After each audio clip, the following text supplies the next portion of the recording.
Hi guys, and welcome back to my channel. My name is Emma. This here is my little craft corner where I share things about mostly knitting, sometimes other related stuff. But today and tomorrow, I really wanted to take you along with me to the Breidagen, a Dutch knitting fair that's being held in Zwolle annually. This is actually the last year that it is being held in Zwolle, because they are tearing down the building and everything. But I really wanted to take you guys along, especially this year, because I will be going behind the scenes at the stand of Antje from Holland Creatief to help her out with stuff around the days and to just meet a lot of people, make a lot of new knitting friends, and just have fun, basically. I have a couple things that I'm taking with me. I'm currently staying at a hotel, so I've packed everything and now it is Friday morning right now, so we're going to the Breidagen in about 15 minutes, I think. We're really making this video at the latest time possible. So we're leaving in about 15 minutes and I'm trying to pack my bag. Just wanted to share with you what I'm taking with me to go backstage at the Breidagen. First of all, I will of course be taking my camera, my phone, to record some clips for you. Mostly the behind the scenes content, also the during the day content. I'm really excited to show you around, to take you along with me. So I'm taking my phone and my microphone, so you can hear me clearly if I ever do decide to film with audio there. And then I have a couple things that are going to be at Antje's stand that I brought. First of all is my big blue sweater number 15 by my favorite things knitwear. And this is made in Peruvian Highland wool by Holland Creatief, as you probably know if you've been watching my videos. But this is coming along with me to display at the stand if we have the space. Just wanted to bring it, we will see. But this is super nice and soft, and this will be a great display piece. Then I have two whips that I'll be bringing with me. First of all, this beginning of a zipper sweater.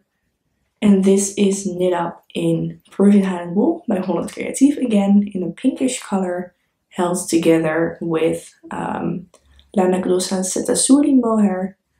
This is the beginning of the collar. So it's going to be folded in half like this.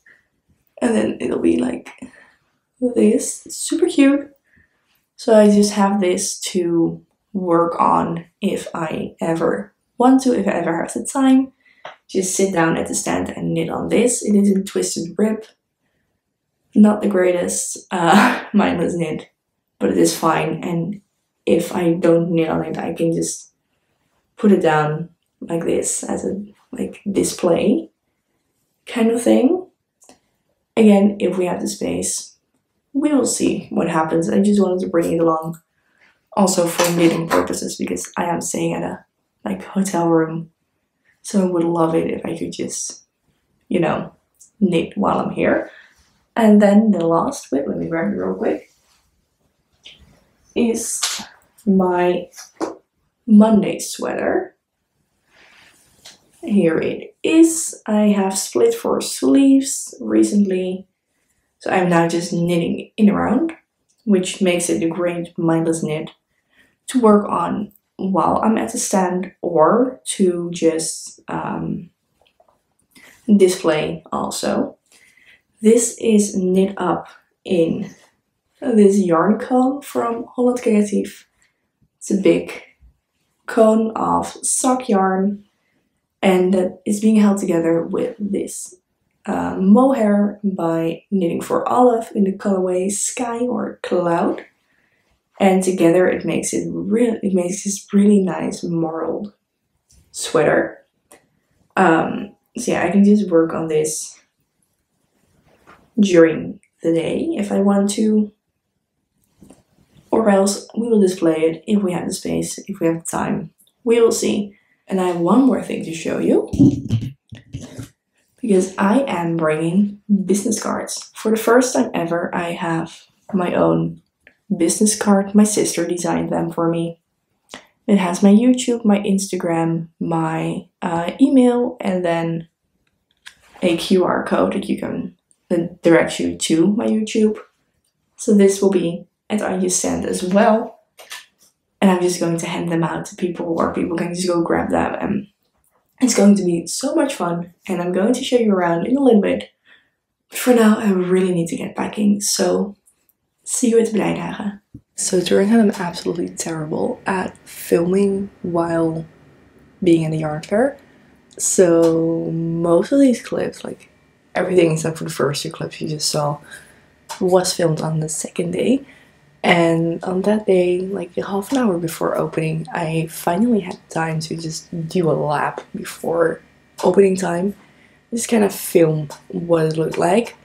So we had a nice mix of people being very ready for the fair to open, people being very much not ready yet to open, and stands that were like still wrapped in plastic. So everybody wrapped their entire stands in plastic for the night, and then early in the morning we just unwrapped it all. That was very much fun to do. But yeah, half an hour before opening, people were not really ready yet. Like 2 seconds before opening, people were very much not ready yet. So if you walked in at the very first seconds of the fair being open and you thought we had everything under control, we definitely did not. We were not really looking at the time. There was a point where we were still putting up everything, and we already had people walking around, so you're like, oh, guess we're open now. And that was fun. And yeah, I just had the most lovely 2 days. Just being at the fair, talking to people. A couple people actually came up to me, like people who I didn't know, came up to me and were like, oh, well, I watch your YouTube. That was shocking to me. I also had some very lovely people who I did know already, like through the internet, through YouTube, through whatever, and I know they watch my videos, come up to me and be like, hi, nice to finally meet you. That was fun as well. I finally got to meet Sharon, who I know from the Mindful Creators Clubhouse, from Femme of Mindful Creators, and we just met through there, and we lived like 5 minutes apart or something. And apparently on holiday we also went to the same places throughout our lives. And we finally got to meet, like a 2-hour drive from our homes in Zwolle, of all places. That was really funny. It was really nice to see her. It was really nice to see everyone. I got to talk to a lot of the vendors there, which I haven't done in previous years, which was really fun also. And all the stands were so beautiful. All the people were so lovely. And yeah, I just really enjoyed being there. I just didn't have the time, energy, or thought even to film a bunch. I filmed some of the clips that you are seeing right now because I'm just talking. I'm going to fill it in with clips of the fair. You're probably seeing mostly clips made by my dad. My parents came the second day, and I just walked around with them for a little bit, talked to them a little bit. Then I went back to the stand, and then they took me to a train station so I could be home a bit more quick. So yeah, my dad helped me out a lot with filming, so thank you for that. I did not have the time at all. But yeah, it was so much fun. It was really just a big party. I had 2 samples put up, or well, 1 finished sample, 1 whip. So the blue sweater, the sweater number 15, I had put up there, and people could just look at it, and I had a tag made like stating what the pattern is, what the yarn is, how much yarn I use for what size. And I did the same with the other sweater, so the red and white marled sweater, the Monday.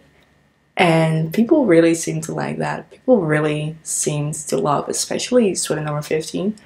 I think I had 2 or 3 people like go into the booth and buy the yarn for that specific sweater. That was great. really like that.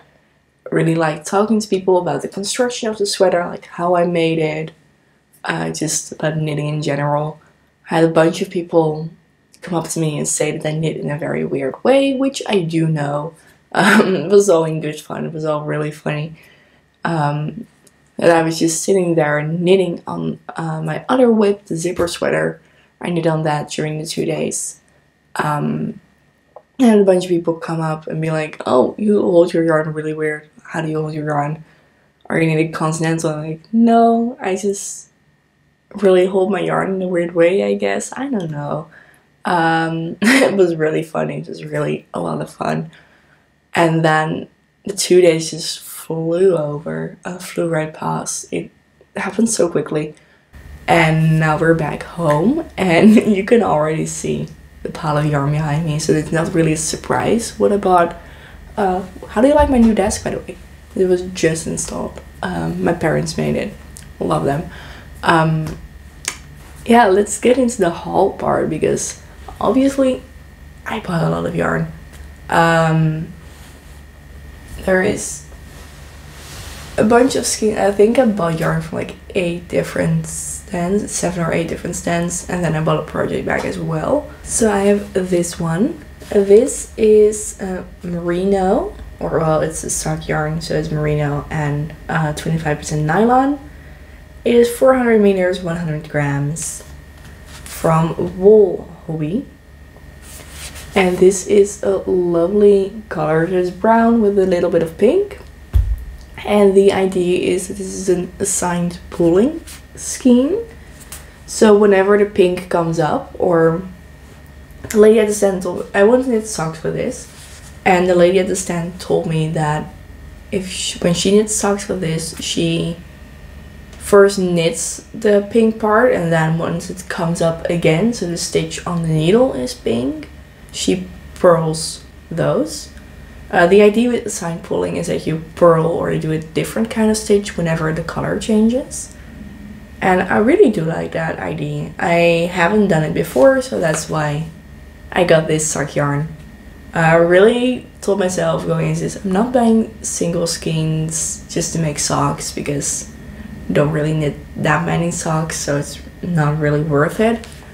But this had an interesting concept attached to it, so I bought the sock yarn skein, and it is so pretty. I cannot wait to knit with this. I think the brown pink combination makes it look just neutral enough for me. I'm not really a big bright color knitter. Yeah, this is super lovely. I'm super interested in knitting with this, and it's going to keep my feet nice and warm this winter or fall, because it's currently getting pretty cold. I'm sitting here in my blue sweater, my sweater number 15. I'm cold. All of a sudden, winter or fall started happening. Then I went to Undercover Other, and I got this skein of, you guessed it, sock yarn. Well, it's 3 different kinds of sheep and 10% nylon. That's how it was explained to me. I don't know. It's a Nevermore base, and the colorway is called Reckless Attack. And this is just so gorgeous. This is going to become a Sophie scarf shawl, the small one. I can never keep them apart. But my coat is brown, so this will kind of match it-ish.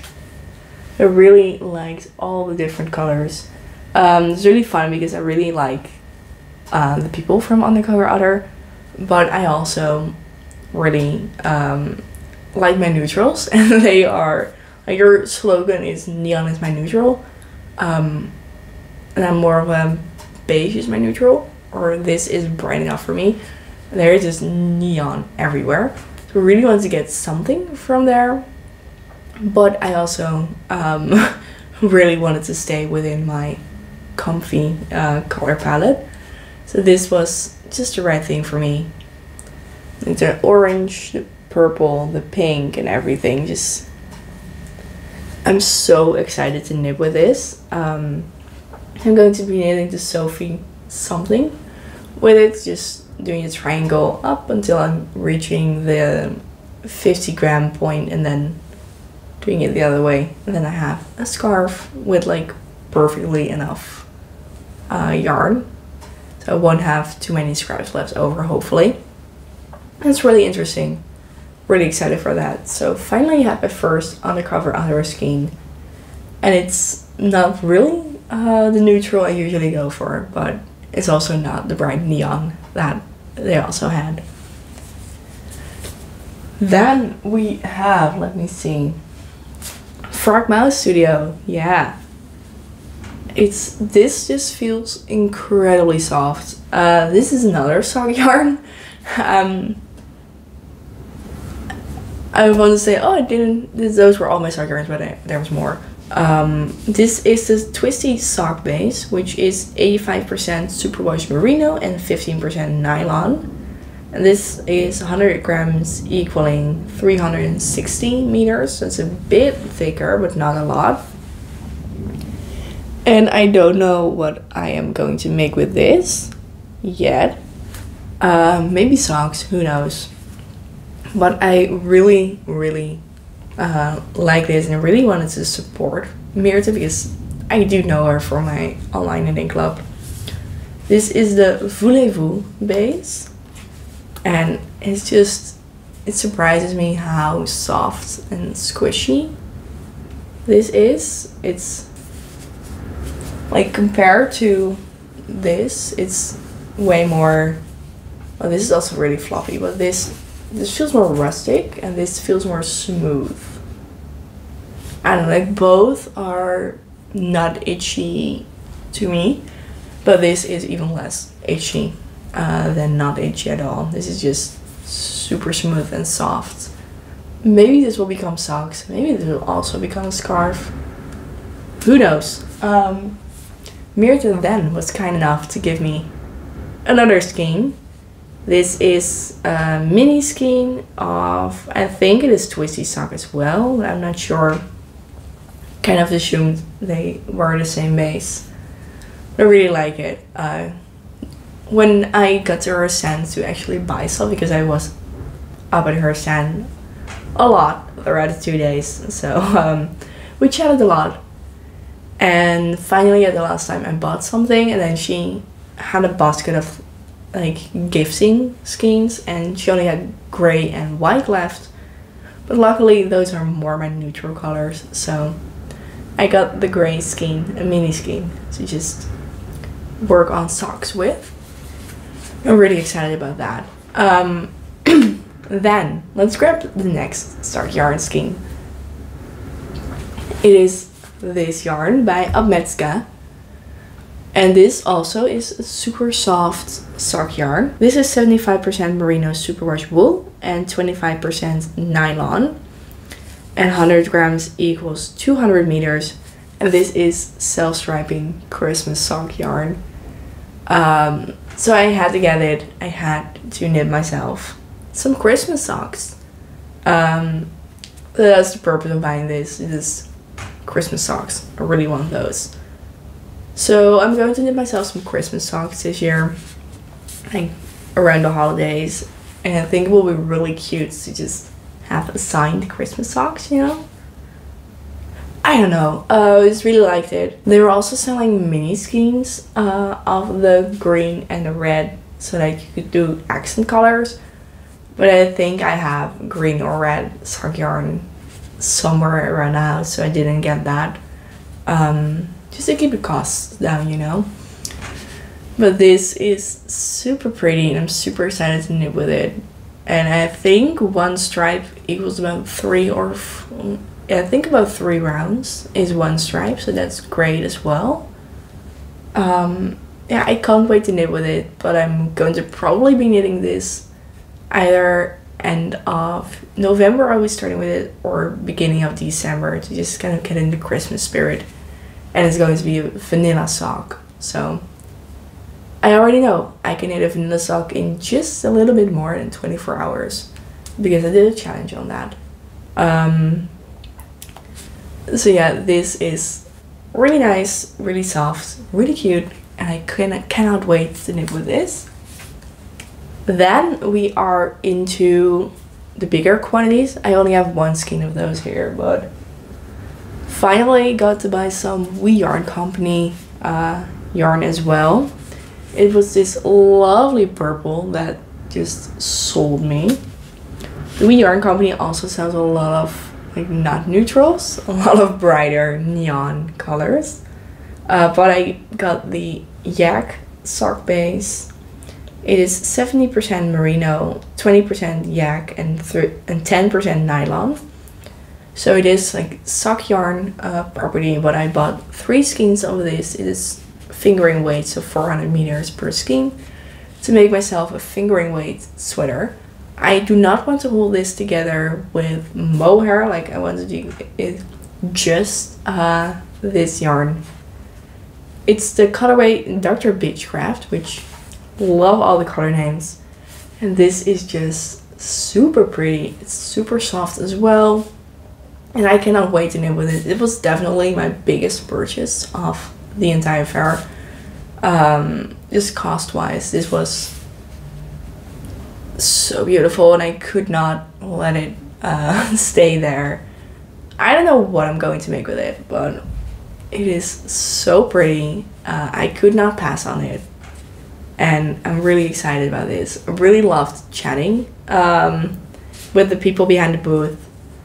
I feel like that also always like sells me. Just if the person is nice, I really want to support the person, and then I do end up buying stuff. Yeah, that happened a lot these 2 days, because I had one day of just looking around and making plans, and then the next day was just me buying all the yarn. So I had to talk to a lot of people. That was really fun. Then I obviously bought some Holland Creatief yarn, because I was sitting at her stand 2 full days, so I could not just go home without buying some of her yarn. I bought one of these skeins. This is Peruvian Highland wool, 100 grams equaling 200 meters, so it's the same yarn as this. And at the Handwerkbeurs, I bought 4 skeins of this already, but looking at patterns, I just have like not enough to make most of the patterns. I really want to make a cardigan with it. I just about do not have enough for that. So I got myself another skein of the green color. Then I also bought bright red colors yarn, and this is so beautiful. It's a bit darker than it's like, this is the red color. But this is just so pretty. This is also just the Peruvian Highland wool, so 100 grams equaling 200 meters. And this is going to become the veneer sweater. If you've seen my recent video where I share 100 free sweater patterns, linked up here somewhere, you will see that I am sharing the veneer pattern. I'm totally falling in love with it, and now I bought the yarn for it. I bought 5 skeins of this, which should be enough for me. Really excited to work on this. Really excited to work with this. Somehow this feels a bit more rustic than this one, but I'm pretty sure that's just going out with like washing or stuff. But yeah, I couldn't just not buy yarn from Holland Creatief. Had to do it. So yeah, those were the last 2 yarns actually that I bought. I also got myself a nice project bag. I totally fell in love with all the project bags by Emma Ball, which it's in the name already. We share a name. I couldn't just not buy it. I totally fell in love with her design style, her project bag style, and let me get it off. And I really had to buy this one. It is Sheep in Sweaters. And this is a drawstring project bag with this, so you can tag it on to something. You can also put it around your arm. I put it particularly around my arm as a purse, and I put all of my purses in there because this was the first thing that I bought. Then I could just throw all of my yarn in there. And actually all the yarn I just showed, except for the Holland Creatief one, and I did have 3 of these, they all fit inside here. So 2, 3, 4, 5, 6, 7 full skeins and 1 mini skein fit in this bag. And there was some extra space also, because I did like pull it really tight, but if I hadn't pulled it that tight, lots more would have fit in. I'm really excited about this project bag. I'm really happy with it. And the last thing that I wanted to share with you is a button that I got at Wool Hobby. And I really like the button, so I'm just going to share it with you. It's this one, and for my non-Dutch audience, this says there is no knitting police. And it has just a siren logo and the logo of Wool Hobby and the website of them. I really like that. There's no knitting police, so you can just do whatever you want. Make a mistake, nobody cares. Just blend the 2 yarns together that shouldn't go together. Nobody cares. There's like no police will start knocking at your door because you're knitting with acrylic, or you don't want to knit with acrylic, or you don't like to knit with wool. There's no yarn police. There's no knitting police. Nobody cares. So I really like that sentiment, and I'm just really happy to receive this button. And yeah, that was all the stuff that I got in 2 days of being at the Breidagen, as not really a vendor, but as helping out a vendor. This is a different side of the yarn fair. I really enjoyed it. Really enjoyed talking to people. Really enjoyed meeting a lot of people, handing out business cards, just talking a lot. I talked a lot. I'm really tired. It's the next day and I'm still really tired. So yeah, I would definitely do it again. I did love it a lot and I would do it again. So maybe I'll see you guys at the Handwerkbeurs beginning of next year. Who knows? We'll see. Thank you guys so much for watching, and I'll see you guys again real soon. Bye!